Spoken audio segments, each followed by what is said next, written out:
Hey everybody, and welcome to my in5 series where I try and cover a topic in about 5 minutes. We are staring at a spreadsheet that I've been putting together for a few days now to get my head wrapped around trying to answer a question or enabling people to answer a question as filtered through my own personal experience, which is like, what would I suggest for a sampler or something else? And honestly, I frequently get a lot of like, would you choose this or that? And I don't really want to make a video about it because it's just it's going to lead to a lot of like knock-on questions in a similar space, and B, like it just kind of removes a lot of the context of understanding why somebody might want to use a specific device and what they might be looking to get out of it. So like I don't know, like they just say straight up, would you suggest an SP404 Mark II or a P6? Like, I don't know what your level of experience is, what kinds of effects you're looking for, what kind of a sequencer you're looking for, how portable you want it to be. So, to that end, we're looking at this crazy spreadsheet that I've put together. This is not, I would say this spreadsheet airs a bit more towards subjective than objective. I have tried to go through and kind of rank things or bucket them in similar spaces. So they're kind of in relationship to each other. And I haven't really tried to get things to be like on average, like a bell curve average or anything. It's just kind of like wherever my gut tells me. So, for example, if we're looking at like the column L here that says clarity, so if we're like, where is it? Like right here.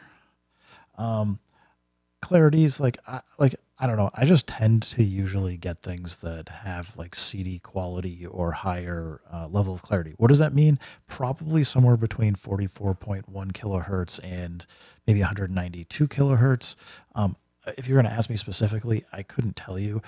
Similarly, like tone, like what does tone mean? I'm just trying to take this as like, is it kind of a neutral sound, or does it like have like a really interesting and pleasing change to it? So like not necessarily a three is not necessarily bad for a tone level. And similarly, like playability, like just can I play with this thing or not? Like, do I require other gear? It's going to depend. So like this is a list that I figured if somebody's like, I kind of feel like I want to focus on a certain thing, you can go in and sort on something that you think is interesting. And it goes for quite a few columns. Couple things to point out.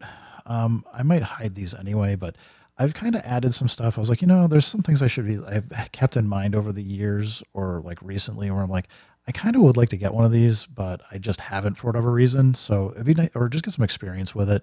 I don't know. I'll figure that out on my own. I know some people that maybe will let me borrow some of this stuff, or maybe I'll sell off some other things and then pick up some of this stuff to go play with, get some experience with it, and form my own opinions. But just kind of show, like letting you know, like there's a lot of probably half of what this list is stuff that I had owned and have sold over the years, and a good portion of it I still own.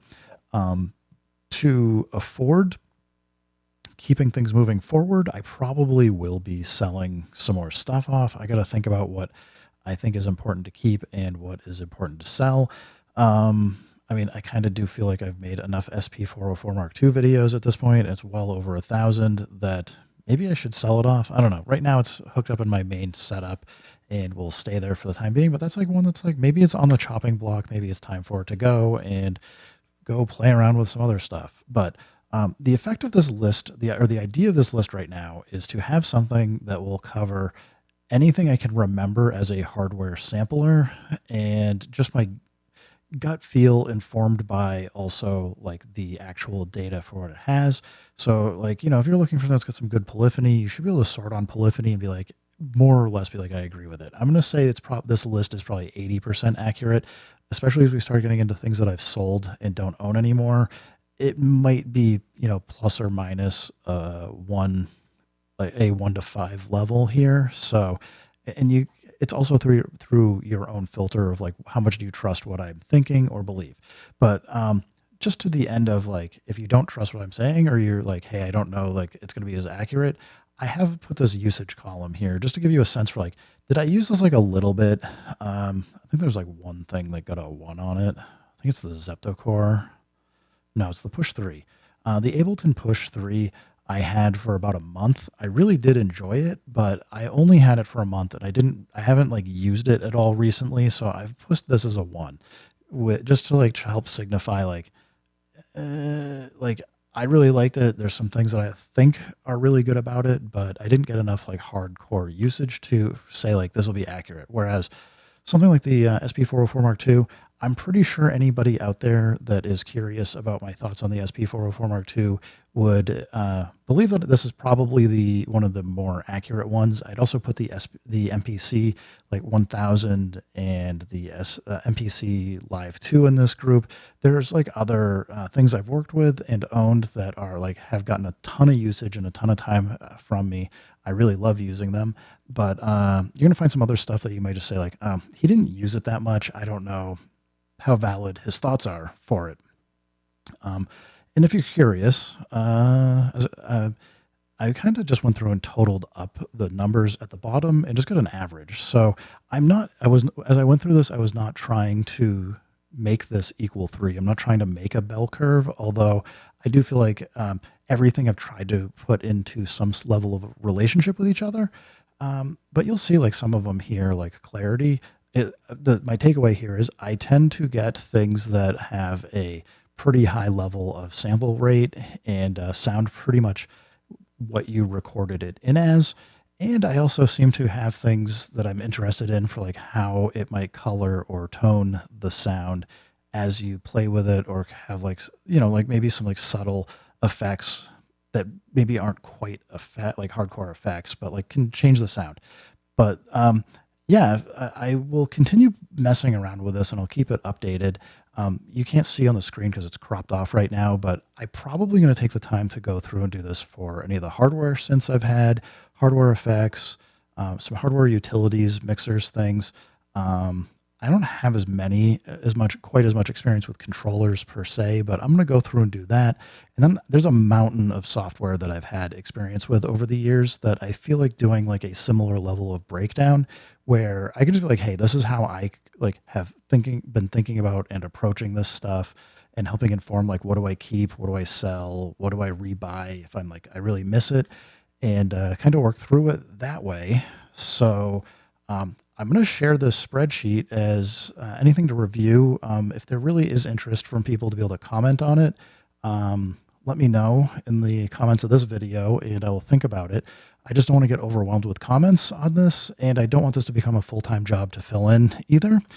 That said, though, having gone through this, I probably am going to make an effort per page to make I may make a full-length video and just talk about some of the history for like why I had certain devices, what my thoughts were, why I sold it, why I've kept it, and kind of go through like the feeling for pros and cons for these things to just help further inform people's decisions on stuff. Because I do understand, like, I have a lot of experience working with different devices that either are samplers or have like some degree of sampling in them. Similarly with like hardware, software, and other things. So I do want to share that experience. I also don't want to be, I've always been like kind of conscious of not telling people like, yeah, this thing is dumb and garbage, don't get it, and this other thing's amazing. Because I think you can really make music with anything that you want to. I just think they're like as with any other thing in life, these like samplers or other devices are things that it depends on like how you approach it, how much time you're willing to invest in it, and you can probably do most of what you need to do or find workarounds. But there are still things that I think are, in general, a better device to think about. So by breaking it down this way, what I'm hoping to allow people to do is like pick a few things that you're really interested in or really think that are important to you as you're making a purchase decision for a device, and kind of filter through what makes sense to you instead of just saying like this device or that device. I don't like, for me, like that doesn't make sense. It's often like, for me, it's been why this device and that device. So a couple other things with a spreadsheet. If we go all the way to the end, you're gonna see some of these are like div 0. These are just ones that are wish list ones. I haven't had any experience with it. I'd love to get hands on one or borrow it from somebody at some point, but That said, the overall here is kind of just my like overall feeling about the device. It is not to say that a 5 is overwhelmingly better than a 3 or that there's no value for something that I might flag as a 2 or a 1. It's more to say, like, in general, I would probably say overall, something that's a 4 or 5 is probably a better device for the majority of people or for myself. And a 1 or a 2, like, I still own plenty of things that are, like, in the 1, 2, 3 category because they absolutely have purposes and they bring value to something that I might be doing that another device can't do. Um, I would also say, you know, it's okay to like go look at the totals here. Like this is basically just summing up everything that is a number value to the left, without taking into account the cost. But it's taking a sum of that, and I think it's like it's been a pretty good way to kind of look at it for myself and be like, oh, okay, like that makes sense. That said, there are a few things that will be not applicable. Some things don't have a battery. Some things are not portable. They don't have effects or whatever. So um, that's going to give them a overall lower total score because there's no value for it. But that doesn't mean it's not a valuable device to think about. And the average is averaged over anything that does have a value. So it doesn't mean that necessarily overall for something that's a 3 should have a 3 over here. I just kind of went by gut. So like you can see here, like the blooper, I for what it does have, it's an average of 3.1, but it is overall flag. I put it as a 2 because I still like, I think there's a lot of value there with a blooper. I think it's really unique. It does a lot of really cool stuff, but in the greater context of most people's setups and mine included, it's not something that I reach for all the time. Anyway, guys, for the folks that have been asking questions around this, thank you. Keep asking questions to kind of push me into thinking about these things, how to incorporate them into discussions and how I'm going to talk about it. And I don't know, I'm thinking I'm going to make a presentation of some sort with pictures of all these devices and just go through it, talk through it. As I said, give some history of like some of the devices, why I kept them, why I sold them, what I really got value out of, what I thought was cool about it. Because like some of that stuff is not easy to represent here. I'm also not like totally sold on these pros and cons columns. So yeah, I will do my best. If anybody happens to be at a company that has any of this gear that's on my wish list that they're like, hey, we can let you loan this for we can loan it to you for a little bit to check it out. Totally cool. For folks that otherwise have any questions, um, shoot them over. I will do my best to try and answer some stuff. But as I said, like this is my intent to try and get away from a simple like this or that kind of question. And I think that a little bit more of a formulaic approach and just like talking, like spending like 2 to 5 minutes talking about each device here. It will take a lot. It's probably like 3 hours, maybe a bit more, but I think it will be the helpful part for kind of setting the stage for why I think something is really good for somebody or not really good for them. But I think like any device has value. So anyway, thanks again, everybody, for stopping by. Keep making music, keep having fun. Remember, if it sounds good, it is good. And peace.